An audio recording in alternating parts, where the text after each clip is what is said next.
It is my favorite season ever. I love soup season. Super comfy, cozy fall recipes. I'm here for it. So I'm about to start making a lot of meals like this. Tonight I have 3 different recipes that I made this week for my family. So let's get into it. I hope you enjoy. The first recipe is a homemade tomato soup and French bread. Okay, we're gonna start the bread before we start on the tomato soup. So this is gonna make 2 loaves of French bread. You need 2 cups of warm water, a tablespoon of active dry yeast,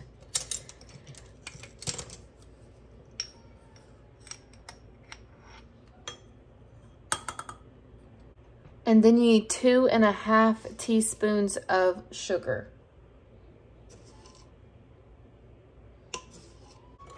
Now you're just gonna mix this and let that yeast start to foam up and get how it's supposed to look. After you stir it, let it sit for a few minutes. Okay, so the next step, if you have a paddle attachment for your KitchenAid, you can use that. I don't. I only have a dough hook and like a whisk type attachment, so I'm gonna hand stir all of this. So you need first 2 cups of flour into your bowl, and then you need 2½ teaspoons of table salt, or you can use fine sea salt. I just have table salt, and I'm just gonna eyeball this. Okay. Yeah, see how it's looking foamy? That's how you want it to look. That's how you know that it's doing good. I'm gonna go ahead and mix together the flour and the salt that's just sitting on top. It has like that nice foam looking bubble on top. So I think it's good to go. You're going to stir in the yeast mixture on like a medium or low speed, or just do it kind of slow, like with your hand. Now you're going to slowly stir in the rest of your flour. So we're gonna do about ½ cup at a time. We need to add 3 more cups of flour to this, just until the dough is like smooth, but not like sticky to the touch.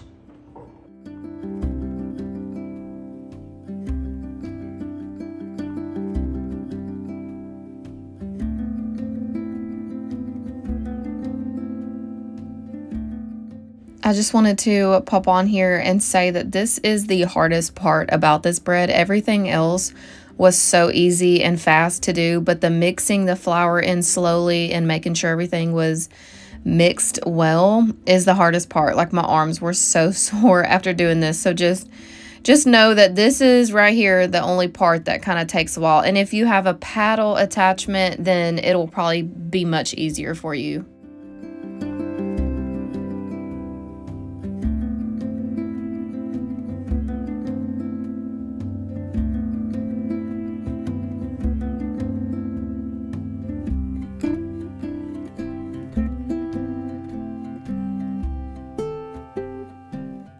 So after kind of using like a spatula just to get all of the ingredients mixed, you probably want to go ahead and start using your hands here in a minute just to like knead it all in, because you really just can't do that with a spatula. So I'm going to go ahead and get my hands in here and try to mix it all up.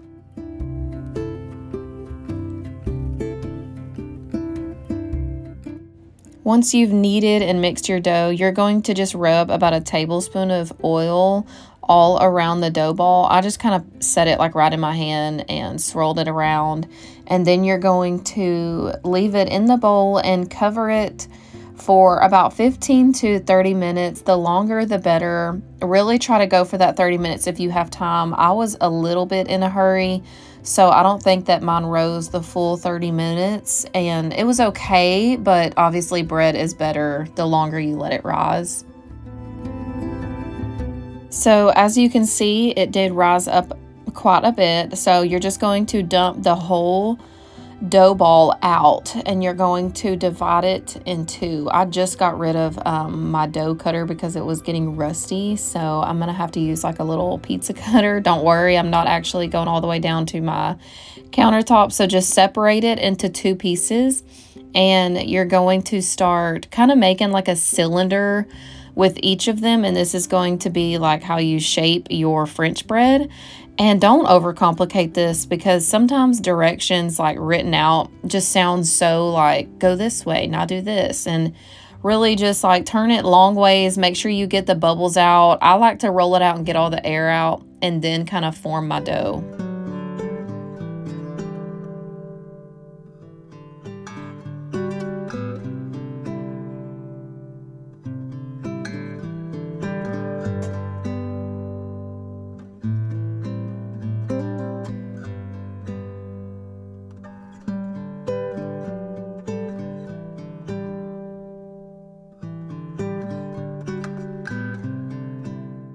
So as you can see, I'm just kind of taking it from a rectangle and just rounding the corners.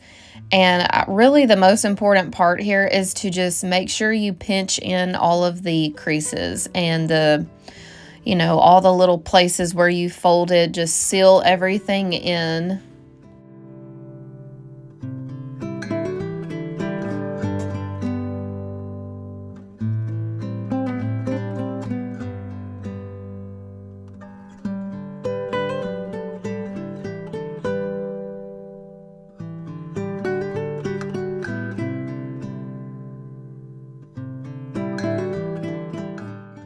And after you get everything kind of rolled up how you want, you're just going to place it onto your baking pan.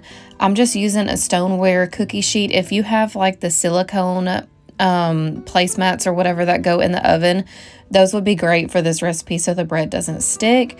And you can make an egg wash and put it over the top for like a shinier and crustier top. I did not do that, so mine did not have like that color to it, but nonetheless, it was so good. And here's how it looks after we started cutting it up.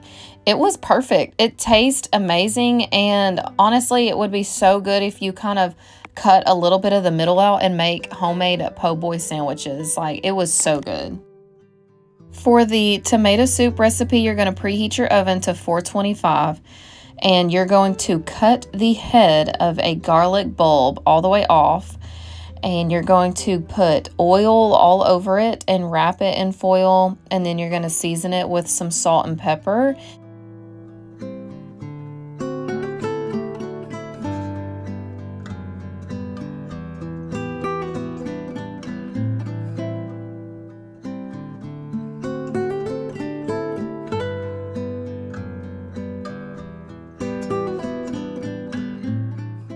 After that, you're just going to wrap it up and just kind of twist the little top of the foil to make sure nothing leaks out of there. And then you're going to get started on your Roma tomatoes. You're going to cut these just right in half and place them on a cookie sheet. And these are going to go in the oven at 425 for about 25 to 30 minutes. With your tomatoes, you're just going to put your little garlic bulb right there in the center so it can roast with them in the oven. And I forgot to say, you do need to go ahead and season your tomatoes with some salt and pepper, and just go ahead and pop those in the oven.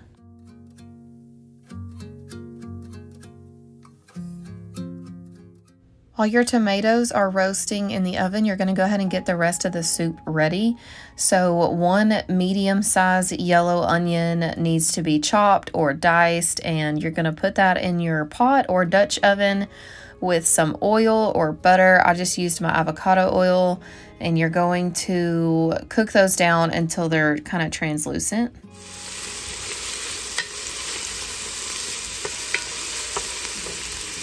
With your onions, you're going to chop up some fresh thyme leaves and just put those in there and cook those down with the onions until they are fragrant.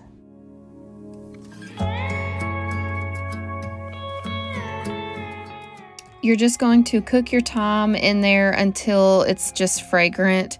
And then go ahead and add in all of your chicken broth and just bring it to like a low simmer.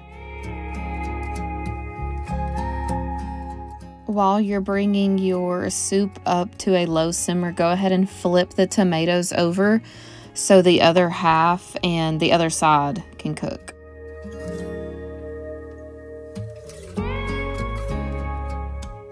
You're just going to leave them in there for an additional like 10 minutes or so, and then go ahead and start adding in your can of tomatoes.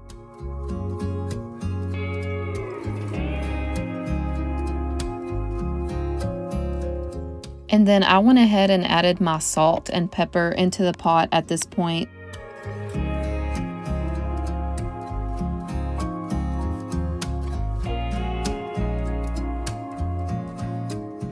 So the recipe calls for fresh basil leaves, about a cup packed. I just took them right off of the stem and added them into the pot. You can take them over there and chop them up really nicely, but I just figured since everything's going to be cooked down and blended, it didn't really matter that much. So I just kind of added them in just like that. And I have taken my tomatoes out, and we're just going to be at this point adding everything into the pot.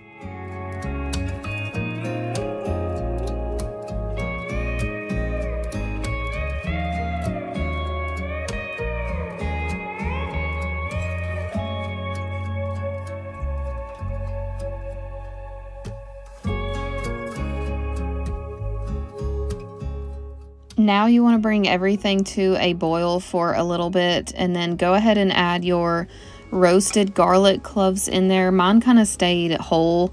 That it probably like could have roasted a little bit longer, but it was okay. It was still soft and you could smell it really good. So go ahead and bring all of that to a boil. At this point, my house smells like Italy. Like, I don't know. The French bread is in the oven, and the tomato soup with all that roasted garlic and that basil. Oh my gosh. This is going to be so delicious. So I decided to put some pasta over here for my kids, because I was trying to think if they would even eat just the soup. So I thought if I make some noodles and then just pour the soup over it and treat it like a tomato sauce, then they will probably eat it better. And it's also just a really good way to make them eat it so they can get the nutritional benefits from the soup. So after the tomatoes and everything has boiled down for a little while, this is when you're going to get an immersion blender. If you don't have one of these, you could totally dump your soup into a regular blender and just like pour it back into the pot. But I bought one of these on Amazon a while back, and it really is amazing for soups. You just have to be very careful. Make sure that the end is like at the bottom of the soup before you turn it on, or you're going to splatter hot liquid all over yourself, and it's going to be so messy. So, and then also I try to hold mine at an angle so the blade is not scraping my dishes, my pots and pans, especially my Dutch oven. So you just have to learn how to use it and just be very careful with it. Start it on like the slow button first. So I did that until I noticed all of like the really big tomato chunks were out.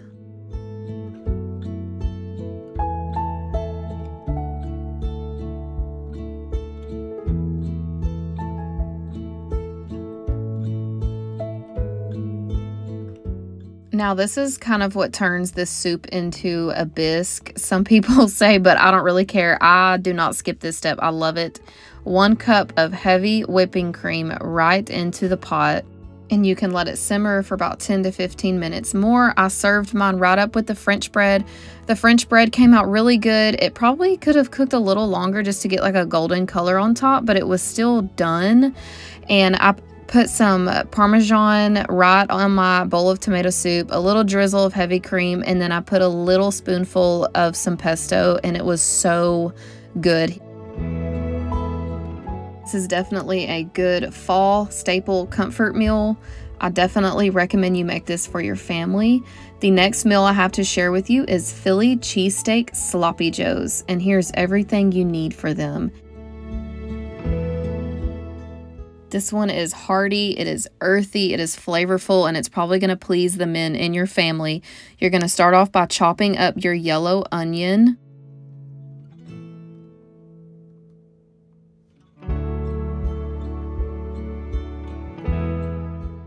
And then you need about 3 cloves of garlic, and you're going to just mince the garlic.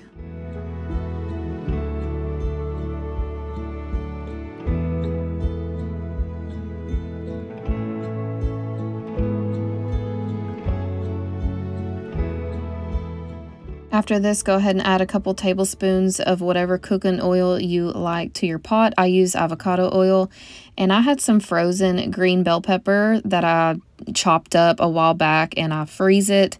So I'm just going to go ahead and add a handful of that to the pot along with my chopped yellow onion and start cooking those down inside the oil.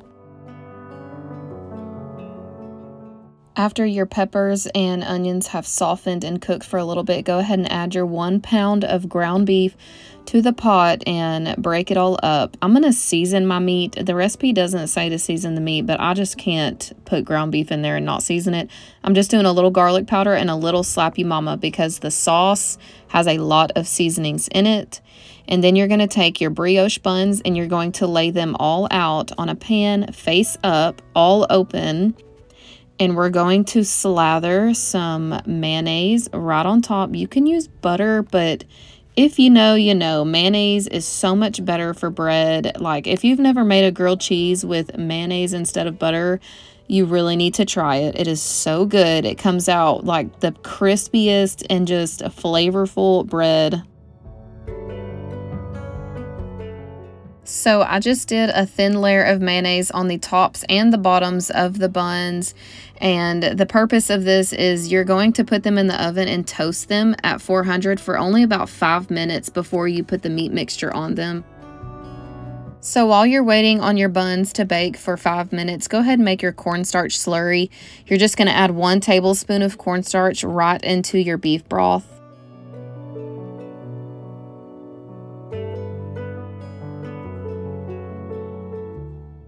And then get your buns out. Please don't forget them in there because they're on high heat and they will burn.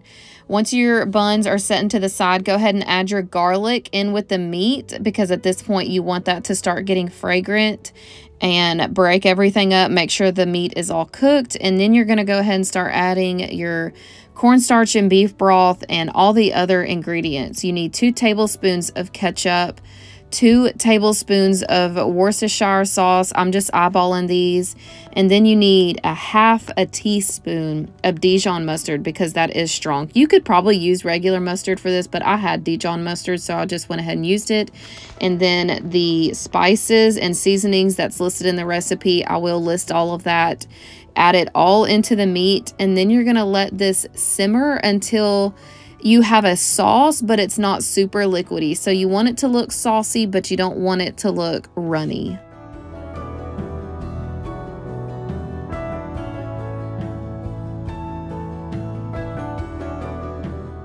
So the original recipe calls for like a cup or half a cup of sharp cheddar cheese, and it just adds like this sharp flavor to the meat mixture. But I did not have any that was like grated, and my cheese grater was dirty, so I just went ahead with some Monterey Jack and I added it right into the meat mixture because I find that Monterey Jack has a sharp flavor as well. And after that, this is when you're going to just start putting everything together. Go ahead and add your meat mixture to all of the bottoms of the buns. Try not to overkill it, but don't be scared to put some on there. Now for the cheese, this is also a preference thing. I chose Swiss cheese because I love how Swiss cheese melts, and I don't know, I just love Swiss cheese. You could use provolone, you can use whatever cheese you want, but I definitely recommend at least one of those two. And I did find that doubling up the slices of cheese made the sandwich way better. So I did do that for a couple of them to see if my husband would like those. And you can tell which ones I double layered. Y'all, these are so good. I definitely recommend do not skip the step about toasting the buns. Don't serve this on just a regular cold bun. They were so amazing. I literally ate mine before my husband even got home to get his because I was so hungry. I worked out that day. I was starving. The cheese was so melty. I served his over French fries, and I also served it the next day, leftovers, to him and a coworker, and here's how they looked the next day. I just did everything again. The meat mixture was already there, so I highly recommend this one. And the next one I have for you is a sweet Italian sausage and Parmesan soup with ditalini pasta. Here's everything you need for it. This one by far out of all 3 recipes was the easiest one. You're going to start off by browning your Italian sausage right into a soup pot or a Dutch oven like I have. And you're going to go ahead and chop a yellow onion.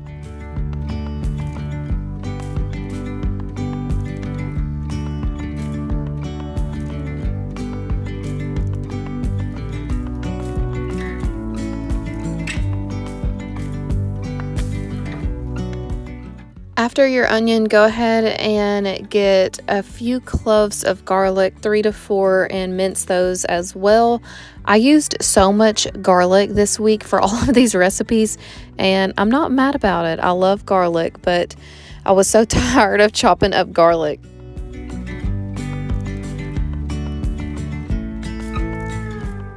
And your meat should be done by now, browning. So once that's all cooked, you're going to just transfer that over to a paper towel and just let it rest while you add a little bit of oil back to your pot and cook down your onions first.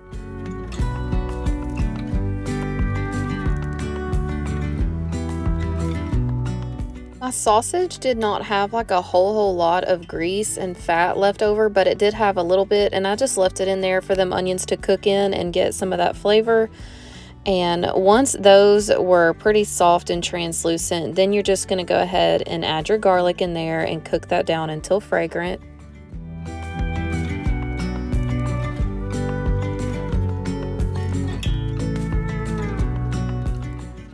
Don't worry about the bottom of my pot. That's just how it looks when I'm cooking some of this stuff. Sometimes if I put meat in there, that's just what it does. It does not affect the soup at all. So after your onions and garlic have cooked, you're just going to add your meat right back into the pot. And you're just going to start adding the ingredients slowly. First, I'm adding 6 cups of chicken broth.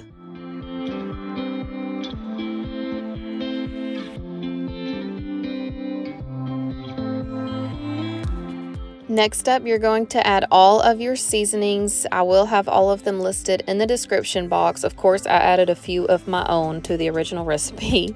And then go ahead and add your 1 cup of heavy whipping cream right to the pot. My mama had just walked in the door as I was cooking this, so I told her she had to stay and taste test it. You need to add your ditalini into the soup at this point so it can start cooking. I only did about 2/3 of the box. I just felt like if you added the whole thing, it would just become too much and it wouldn't really be like a soup anymore. So bring it to a simmer. The pasta takes about 8 minutes to cook, and then you're going to add your 1 cup of Parmesan cheese. I just added the rest of what was in my little tub.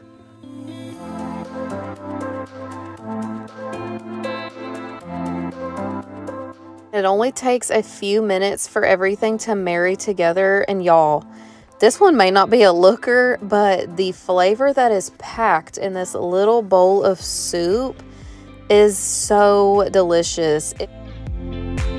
I'm just adding crushed red pepper to mine. I didn't want to add this to the soup itself because I didn't want my kids to, you know, not be able to handle the spice. And then I put a few Parmesan shavings right on top.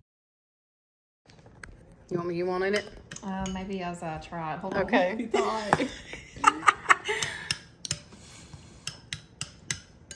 All right.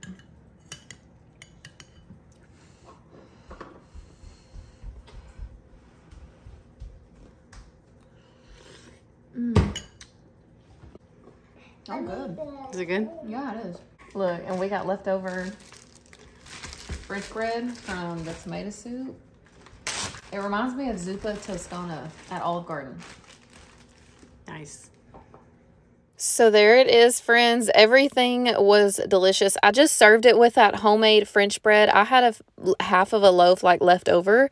So that's what we ate it with. Everything was so good. Thank you guys so much for watching. I hope y'all make these meals for your family and let me know if you love them.